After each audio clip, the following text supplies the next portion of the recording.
함께 수요 예배를 드리시는 여러분을 주님 안에서 환영하고 축복합니다. 시편 145편에서 150편까지는 시편의 축도라고 불리죠. 할렐루야로 시작해서 할렐루야로 끝나는 특징이 있습니다. 우리 오늘은 옆에 계신 분들과 이렇게 인사 나눠볼까요? 할렐루야, 할렐루야, 할렐루야, 할렐루야, 아멘. 프로축구 K리그 원년 1호 팀 중에 할렐루야 축구단이 있었습니다. 예전에 기억하시는 분도 있을 텐데요. 세상에 할렐루야라는 말이 많이 알려졌습니다. 그래서 교회 안 다니는 사람도 한 번쯤은 그 말을 들어봤을 텐데요. 이 할렐루야라는 말이 무슨 뜻일까요? 잘 아시는 것처럼 히브리어로 여러분들은 여호와를 찬양하십시오, 이런 의미를 담고 있습니다. 시편 147편은 이 할렐루야 시편이고 또 공동체 시편이지요. 혼자만의 고백이 아니라 서로 함께 주님을 찬양하라, 함께 찬양합시다 하고 선포하고 있습니다. 오늘 마땅히 찬양할 이유라는 제목으로 말씀을 전할 때에 우리의 인생과 심령에 주님이 주시는 찬양이 가득하기를 축복합니다. 세상 사람들은 이유가 있어야 찬양을 합니다. 이득이 있어야 찬양을 하지요. 무슨 신이든지 신은 수단이 되는 거고 그 목적은 소원 성취인 구조를 갖고 있습니다. 그게 세상의 종교지요.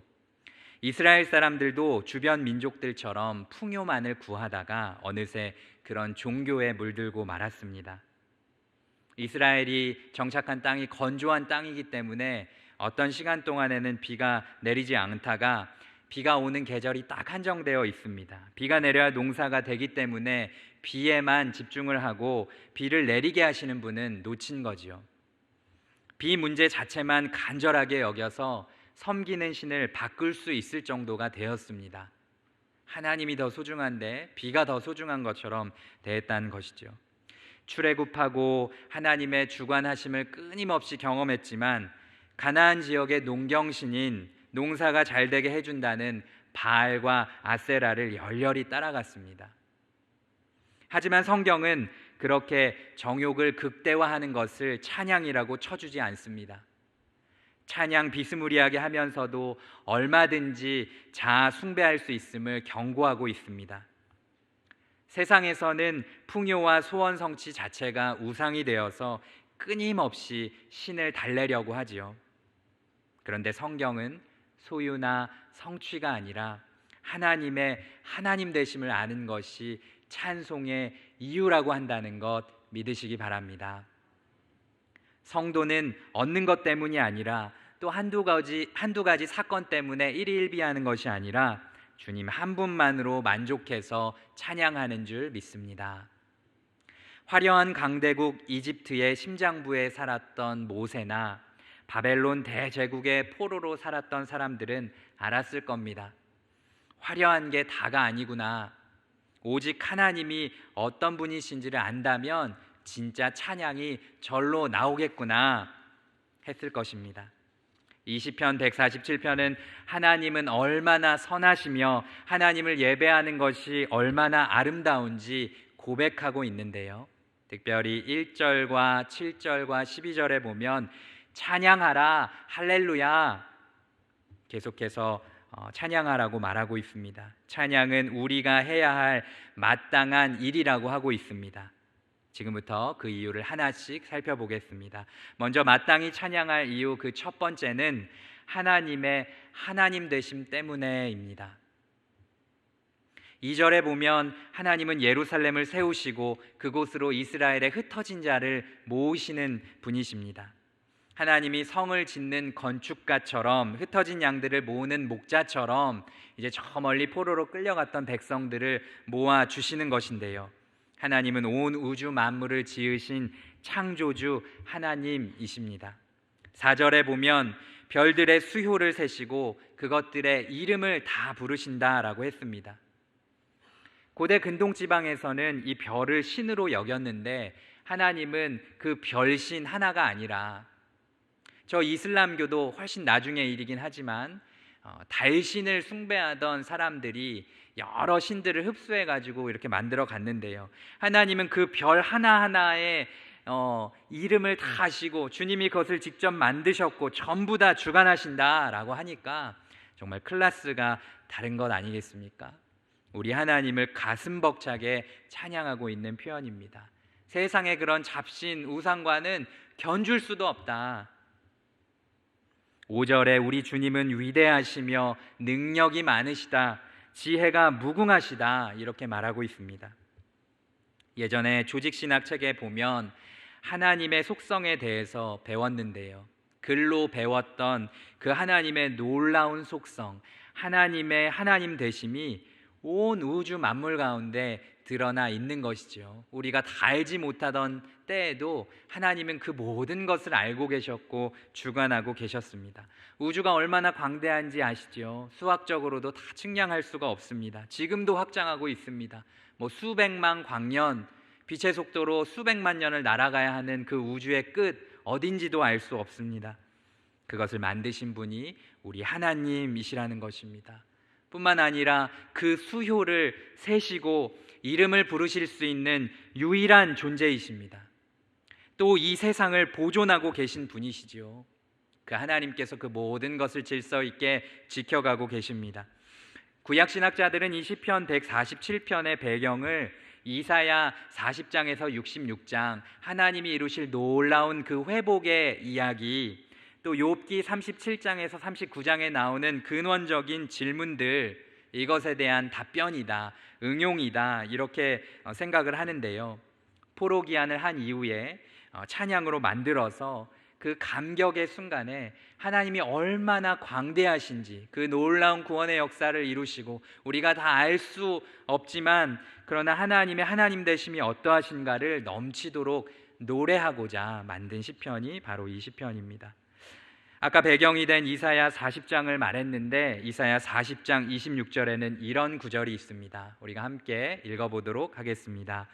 너희는 눈을 높이 들어 누가 이 모든 것을 창조하였나 보라.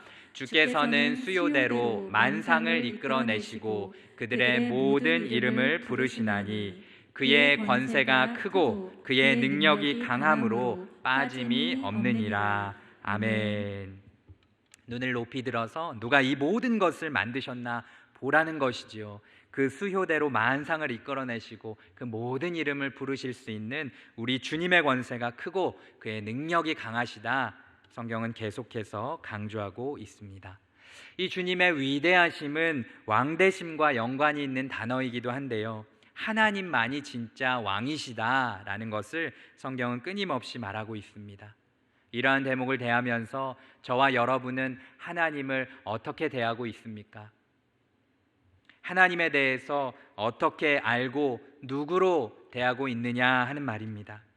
우리 하나님의 광대하심, 위대하심, 능력과 지혜가 무궁무진하심을 기억하고 붙드는 저희 모두가 될 수 있기를 소원합니다. 우리의 예배를 받아주시는 하나님이 결코 시시한 존재가 아닙니다.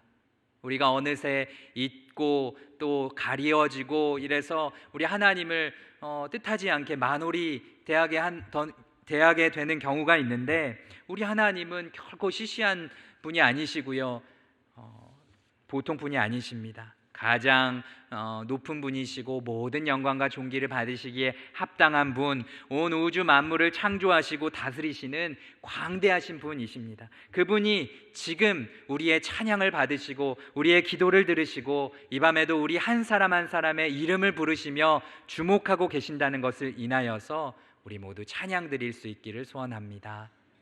하나님의 하나님 되심을 기억하면서 우리 이 시간에는 잠시 하나님께 영광의 박수를 드리도록 하겠습니다. 네, 조금 어색하시죠? 예, 어색하지 않도록 계신 곳에서 늘 하나님께 박수하고 또 찬양하시면 좋겠습니다. 두 번째로 마땅히 찬양할 이유는 하나님의 주관하심 때문에입니다. 하나님의 주권 때문이지요. 철학 용어 중에 이신론이라는 것이 있습니다. 무신론은 아닌데 무신론만큼 하나님에 대한 오해를 하는 것이죠. 어떤 사람들은 신이 세상을 만들고 방치하는 것 같다, 이렇게 말하는 겁니다. 인간의 삶과는 너무나 동떨어져 있다. 또 신정론이라는 것도 있습니다. 신은 정의로운가? 라는 물음입니다. 이렇게 고통스럽고 부조리한 것들이 넘친다면 과연 신은 무엇을 하고 있는가? 라는 물음이지요.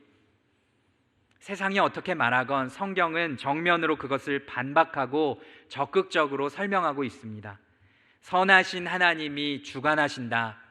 이스라엘 백성이 광야에서 방황할 때 하나님, 이 광야에서 죽게 생겼는데 어디에 계신 겁니까? 그렇게 말하니까 하나님께서 모세를 통해서 답을 주셨지요.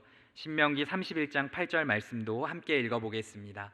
그리하면 여호와 그가 내 앞에서 가시며 너와 함께하사 너를 떠나지 아니하시며 버리지 아니하시리니 너는 두려워하지 말라, 놀라지 말라. 아멘. 하나님이 앞에 가시고 함께 하신다는 겁니다. 그 광야는 결코 혼자 있는 곳이 아니었습니다. 하나님이 떠나지도 아니하시고 버리지도 아니하시는 그것을 확신케 하여 주셨습니다. 하나님은 가만히 계시는 분이 아닙니다. 다윗의 여정을 통해서 우리 모든 성도에게도 또 말씀해 주시지요. 유명한 시편 23편 3절 4절도 함께 읽어보겠습니다. 내 영혼을 소생시키시고 자기 이름을 위하여 의의 길로 인도하시는도다. 내가 사망의 음침한 골짜기로 다닐지라도 해를 두려워하지 않을 것은 주께서 나와 함께 하심이라. 주의 지팡이와 막대기가 나를 안위하시나이다. 아멘. 사망의 음침한 골짜기를 다닐 그때에도 우리 주님이 함께 하십니다. 가장 선한 길로 그 목자 되신 주님께서 인도해 주십니다. 만들어만 놓고 그냥 두시는 분이 아니십니다.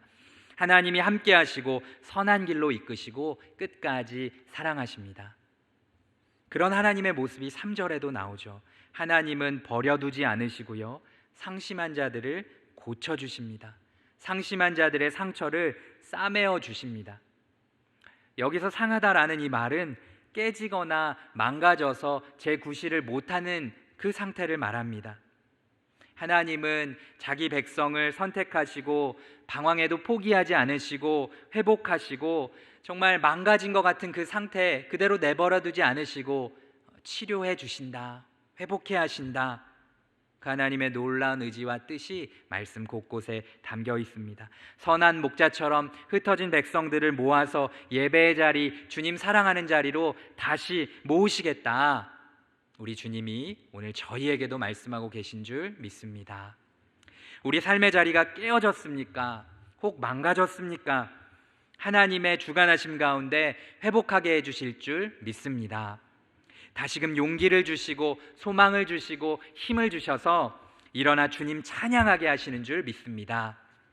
그렇게 하고자 하시는 하나님의 의지는 얼마나 강력할까요?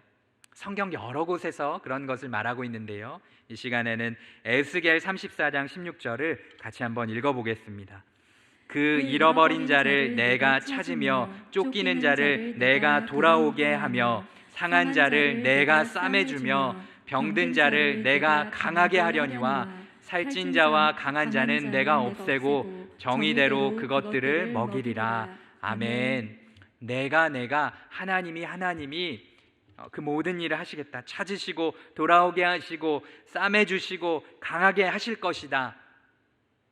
우리 하나님이 놀랍게 인도하실 것이라는 것 우리가 함께 볼 수 있죠. 또 이사야 61장은 길어서 이 시간 다 읽지는 않을 텐데요, 한번 따로 읽어보십시오.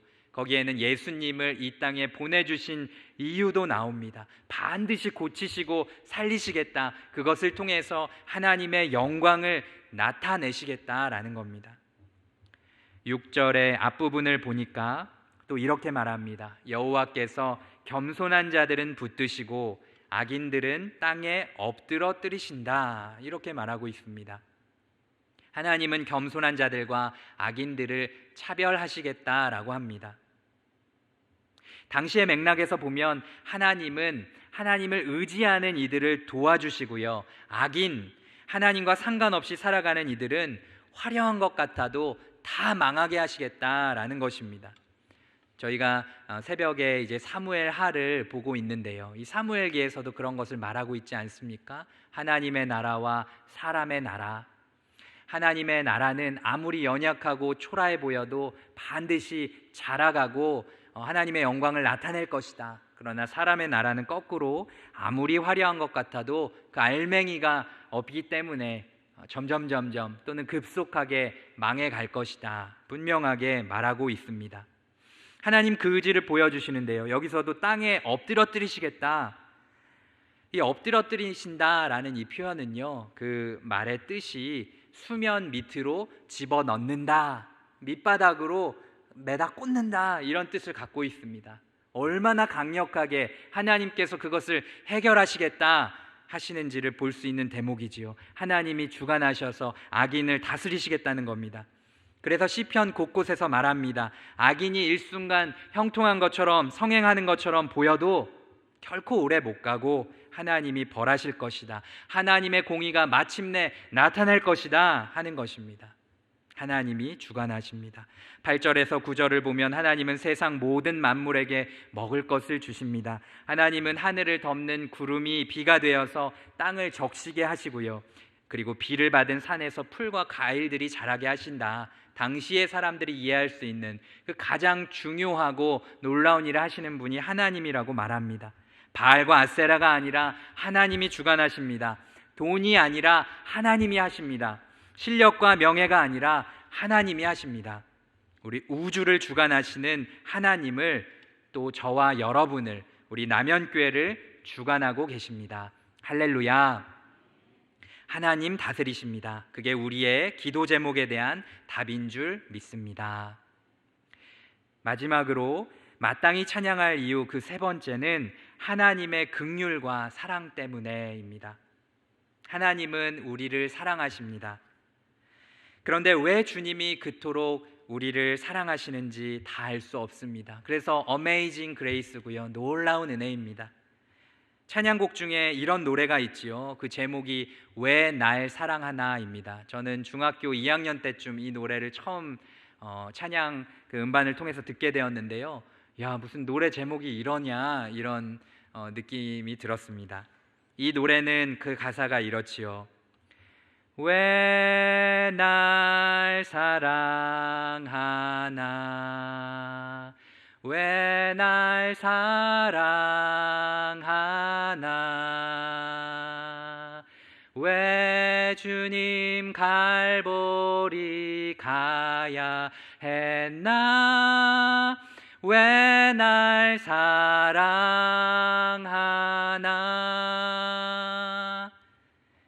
노래가 이렇게 끝나버립니다. 이거 답을 안 해주고 그냥 왜 사랑하나 이렇게 반어법처럼 물어보다가 끝나는데요, 마음에 깊은 여운이 남아서 정말 그 이유를 다 알지 못하지만 분명한 것은 하나님이 말도 안 되게 나를 사랑해 주시는구나, 하나님이 우리를 그렇게 구원하시는 것이구나, 이 고백을 드리게 되는 것이죠. 하나님은 우리를 사랑하셔서 구원하기 원하십니다. 그래서 유명한 요한복음 3장 16절에 이렇게 말하고 있습니다. 이 유명한 구절을 우리 함께 읽어보겠습니다. 하나님이 세상을 이처럼 사랑하사 독생자를 주셨으니 이는 그를 믿는 자마다 멸망하지 않고 영생을 얻게 하려 하심이라. 아멘. 예수님을 주시기까지 우리에게 영생을 주시고자 하나님 우리를 사랑하셨습니다. 하나님은 우리를 사랑하신다는 것은 너무나 놀라운 일입니다. 앞서 본 것처럼 온 우주 만물을 지으시고 역사를 주관하시는 하나님이 나를 사랑하신다, 나를 긍휼히 여겨주시고 나와 인격적인 관계를 맺기 원하신다는 것이 마땅히 찬양할 이유인 줄 믿습니다. 앞에서 본 것처럼 바알과 아세라가 아니라 하나님께서, 나를 사랑하시는 하나님께서 먹을 것을 주십니다. 긍휼의 하나님께서 하나님의 것을 들짐승과 까마귀 새끼들에게도 먹이신다라고 이렇게 말하고 있습니다. 어떻게 하나님께서 날씨를 다스리셔서 사람과 짐승을 먹이시는지 말하면서 이 가축들뿐만 아니라 유대인들이 보기에는 참으로 하찮게 여겼던 이 까마귀 새끼, 어린 까마귀에게도 하나님께서 먹이신다라고 말하고 있습니다. 또 떠오르는 새가 있지 않으십니까? 복음서에 나오는 참새, 그 참새 한 마리도 우리 주님께서 주관하신다고 하셨는데요. 이 까마귀 새끼들까지도 먹이시는 하나님의 긍휼이 여기에도 선포되고 있는 것이지요. 주님의 자비로운 보호하심에는 끝이 없다는 것을 말합니다. 여기에서는 지금 까마귀 새끼를 말하고 있다면 우리 삶의 버전에서는 정말 하나님이 여기까지 하나님의 손이 미치시는가 하는 그 영역, 바로 그곳까지 가서 하나님이 사랑과 긍휼을 보여주기 원하신다라는 것이지요. 들에 핀 꽃 참새 하나 돌보시는 그 주님이, 이 까마귀 새끼를 아끼시는 주님이, 요나의 그 고백 가운데에서 수많은 그 짐승조차 아끼셨던 그 하나님께서 어떻게 하나님의 형상이요 예수님을 보내시기까지 사랑하시는 저희를 사랑하시지 않으시겠습니까? 너무나 극진하게 사랑하신다. 그 증거가 바로 우리 예수님이시지요. 하나님은 우리와 사랑하기 원하십니다. 보다 깊은 차원의 관계를 원하십니다. 10절에서 11절 말씀을 한 번 더 저희가 성경을 보면서 읽어보겠습니다. 여호와는 말에 힘이 세다 하여 기뻐하지 아니하시며 사람의 다리가 억세다 하여 기뻐하지 아니하시고 여호와는 자기를 경외하는 자들과 그의 인자하심을 바라는 자들을 기뻐하시는도다. 아멘. 역설적이지 않습니까? 전능하신 하나님, 온 우주를 다스리시고 주관하실 능력이 있으신 정말 그 지혜가 무궁하신 그 하나님께서 이 말의 힘, 군사적인 그 말, 군마의 힘이 세다 해서 기뻐하지 않으시고, 이 군사적 사람의 다리가 억세다고 해서 기뻐하지 않으시겠다. 하나님의 관심은 거기에 있지 않다라고 말하십니다.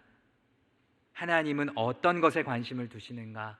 자기를 경외하는 자들과, 이 경외라는 말도 참 여러 가지로 설명할 수 있겠지만 사랑이라고 해도 크게 다르지 않은 것 같습니다. 높이면서 사랑하는 것인데, 경외하는 자들과 그의 인자하심을 바라는 자들을 기뻐하신다. 우리 하나님의 관심이 거기에 있습니다. 그 모든 것을 하실 수 있는 분이시지만 그 까마귀 새끼 같은 우리들을 사랑하시고 긍휼히 여겨주시면서 우리에게 진정한 사랑의 고백을 받기 원하신다. 보다 깊은 차원의 관계를 맺기 원하시는 것이지요. 하나님은 하나님을 경외하는 자들과 주님의 인자하심을 바라는 자들을 기뻐하십니다. 우리가 원하는 것과 하나님께서 원하시는 것이 참 다른 것 같습니다. 우리는 거꾸로지 않습니까? 여기에서는 당시에 가장 강력해 보이는 말의 힘이 세기를 바라고 다리의 억셈을 통하여서 이 세계를 지배하고 패권을 얻는 것처럼 보이는데, 하나님은 그것을 원하지 않으시고요, 우리가 진정으로 주님 사랑하기를 너무나 원하신다라는 것입니다. 우리는 큰 건물, 많은 소유, 출중한 실력이 있으면 뭔가 될 것 같고 할 수 있는 것 같은데, 하나님은 그게 아니라 거기에 관심이 없으시고 하나님을 경외하는 것, 주님의 인자하심을 바라는 것이 최우선이라고 말씀하고 계신다라는 것입니다.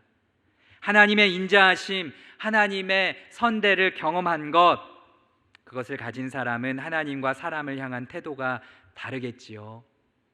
군사 하는 사람은 그것 쫓아갈 것이고, 하나님을 경외, 하나님의 인자하심 노래하는 사람은 세상을 향하여서도 그렇게 대하지 않겠습니까? 하나님은 그거 바라십니다. 오늘 이 저녁에도 이렇게 기도하기 원합니다.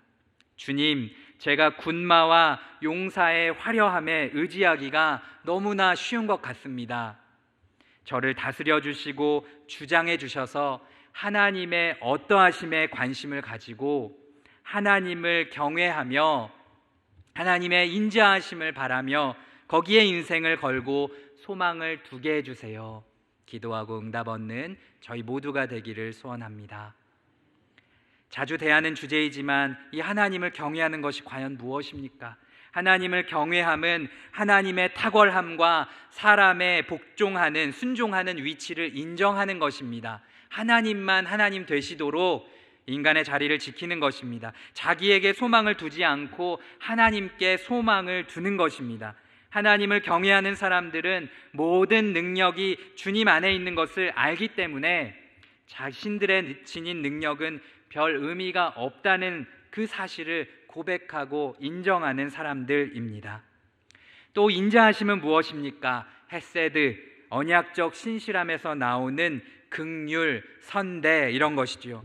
하나님이 신실하게 끝까지 우리를 사랑하신다는 것, 그것을 깨닫고 우리도 그 언약적 신실하심을 가지고 정말 하나님의 뜻을 이루어가는 것, 오직 하나님만을 의지하고 하나님의 그런 인자하심을 바라는 것을 우리 주님은 기뻐하십니다. 하나님과의 특별한 관계 안에서 주님께 감사하며 찬양하기 원합니다. 하나님은 하나님을 경외하는 자들의 하나님이 되고 그들은 하나님의 백성이 될 것이라고 약속하고 계십니다.